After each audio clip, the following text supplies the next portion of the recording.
Dividen dalam perspektif syariah yang beranggotakan yang pertama itu ada Lia Noviana, yang kedua Didi, yang ketiga Fani. Materi yang pertama akan dijelaskan oleh Fani, yang kedua Didi, dan ketiga Lia Noviana.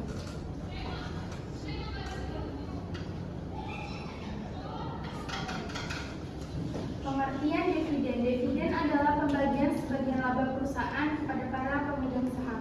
Sedangkan menurut Bardiwan 1992, dividen adalah pembagian kepada pemegang saham yang sebanding dengan jumlah lebar yang dimiliki.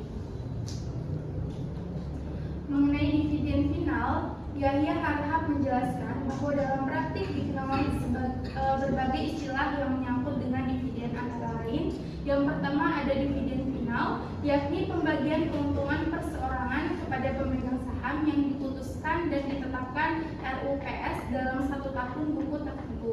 Yang kedua ada dividen tunai, adalah dividen dalam bentuk uang tunai, dan dividen ini yang paling umum.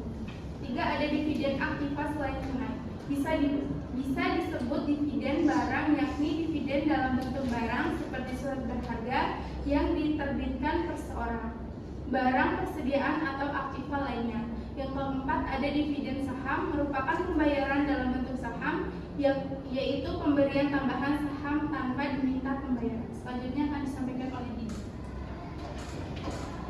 Baik, selanjutnya yaitu ada tempo pembayaran dividen.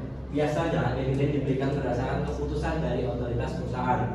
Hal ini dapat dilihat pada sebuah perusahaan yang telah menjalankan dividen. Sistem yang digunakan tempo pemberian dividen menggunakan triwulan, yaitu 3 bulan sekali. Pembayaran biasanya dibayar secara konsisten dengan menggunakan triwulan. Perusahaan yang memiliki catatan tentang pembayaran dividen biasanya sangat disukai oleh para investor dibandingkan dengan perusahaan yang tidak memberikan premi dividen. Investor di perusahaan dengan adanya pemberian dividen juga disediakan arus kas tanpa harus menjual saham.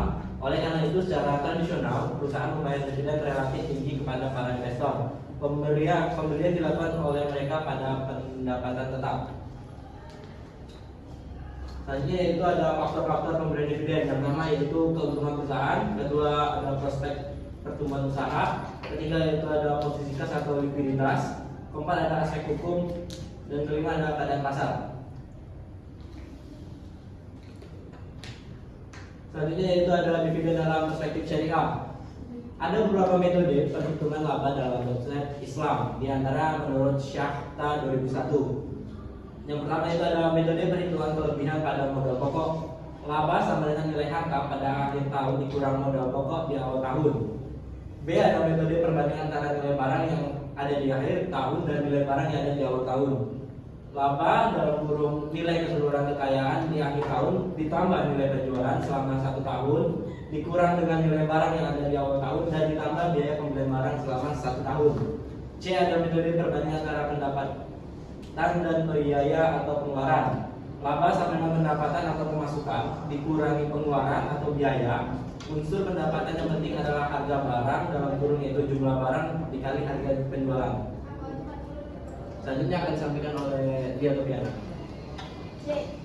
Dan selanjutnya ada argumentasi dividen tidak dibenarkan dalam konsep syariah. Pemberian dividen tidak dibenarkan dalam praktek konsep Islam, bukan karena nilai tambah seperti pembayaran bunga, akan tetapi adanya pemberian bersifat motivasi untuk dijanjikan oleh perusahaan kepada investor penanam saham.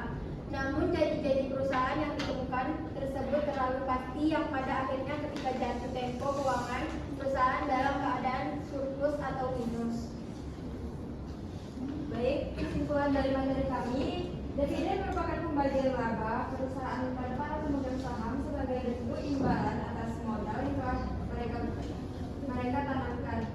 Dalam sistem konvensional, pembagian dividen dilakukan berdasarkan keputusan rapat umum pemegang saham dengan mempertimbangkan laba, likuiditas, dan kebutuhan dana perusahaan. Namun, dalam perspektif syariah, pembagian dividen harus mengikuti prinsip-prinsip Islam yang menolak unsur riba, karat, dan praktik yang merugikan salah satu pihak. Sekian presentasi dari kelompok kami. Terima kasih. Wassalamualaikum warahmatullahi wabarakatuh. Waalaikumsalam.